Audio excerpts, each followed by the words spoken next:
A woman has tragically lost her leg after she walked into the path of a tram while using her mobile phone. CCTV footage of the life-changing moment has been shared online as an urgent reminder to pedestrians to put their mobiles away on busy public roads. The 40-year-old was absorbed by her electronic device when she stepped out in front of the yellow tram at a pedestrian crossing in Kharkiv, Ukraine's second city. She did not look either left or right and was instantly dragged to the ground. The driver immediately applied the brakes, but it was too late. There was no time to stop the tram as it crushed the pedestrian, dragging her along the track in a wincing scene.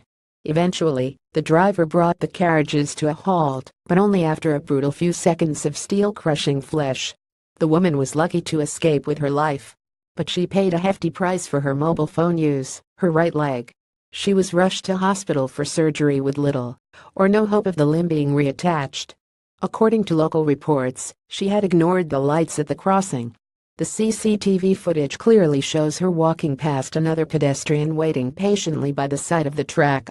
Pedestrians around the world have been urged not to use their phones when crossing tram lines or busy highways. A woman distracted by her mobile phone has lost her right leg in a tram accident in Kharkiv in the UK. Almost 72% of drivers say they often see pedestrians step into the road whilst distracted by their phone, according to an AA poll of over 20,000 people. We can't stop the march of technology, but we need to halt the pedestrian, cycle and driver zombies, said Edmund Kingob, the AA president. Whether on 2 feet, 2 wheels or 4, too many people are suffering from smartphone oblivion. When on the move, our brains have much to take in, and using technological gadgets means that we can't always concentrate on so many things at once. This is when we walk into traffic, don't hear the truck, or drive cocooned from the outside world.